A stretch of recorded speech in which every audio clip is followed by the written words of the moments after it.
Hi, it's Tom here from FDS, and today we are going to look at budget hydro dip, and this is like an entry-level hydro dip mod, and I'm working on Firestrike today.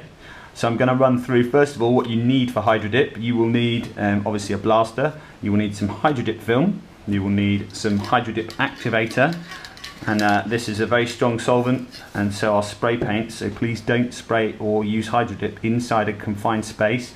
Please use somewhere with a good ventilation, and preferably wear a proper vapor mask if you're going to do that.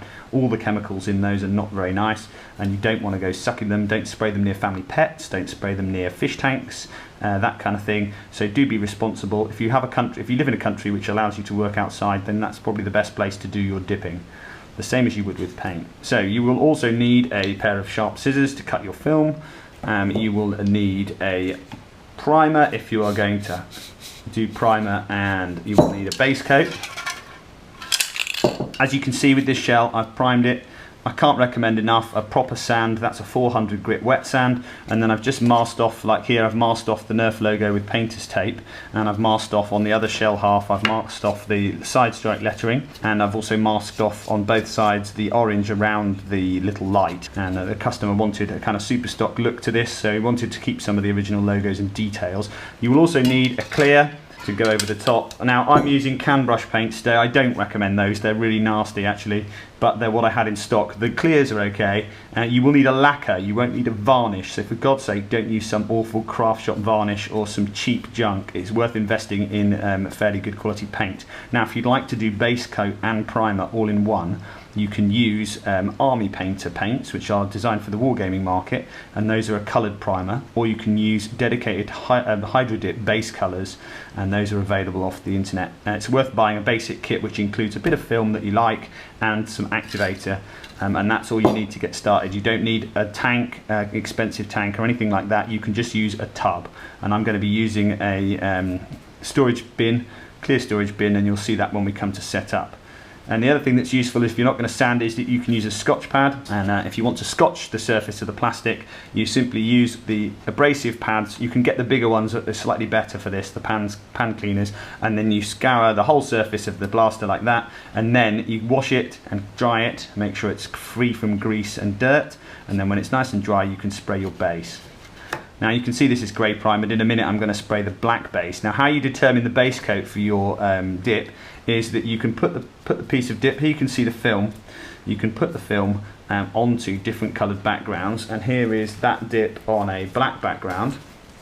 As you can see, that looks much better, so I'm going to use a black background for this, and just use coloured paper, or you can spray and use what we call a speed shape, and a speed shape is about this size, and they're very cheap. Look up speed shapes on eBay, and those allow you to practice dip and also to test your base colour. So when you cut your film, you're going to want your film to fit around the blaster like this.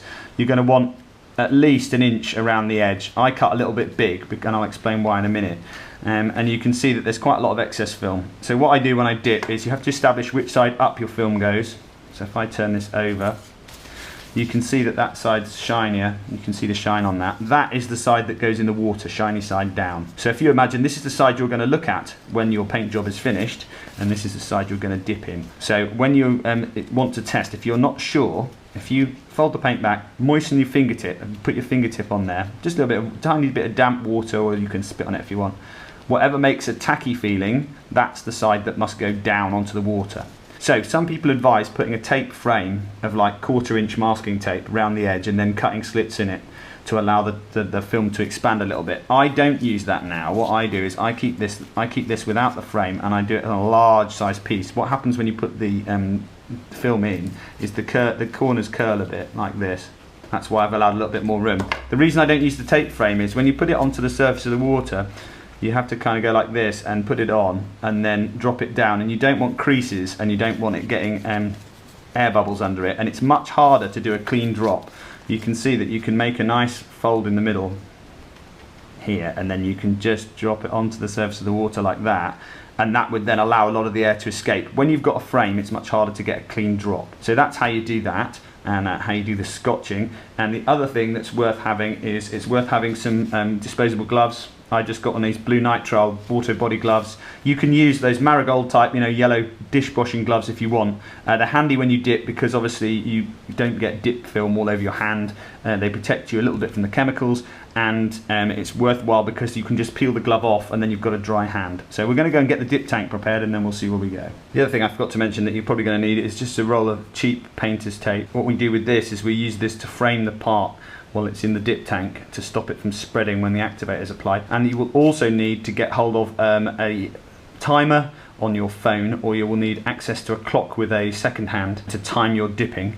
And that also, it's worth having a thermometer. If you can get a thermometer, just get a cheap fish tank thermometer, one of the little red mercury, red alcohol thermometers, just the cheap ones. They're a couple of dollars and they float normally in the fish tank.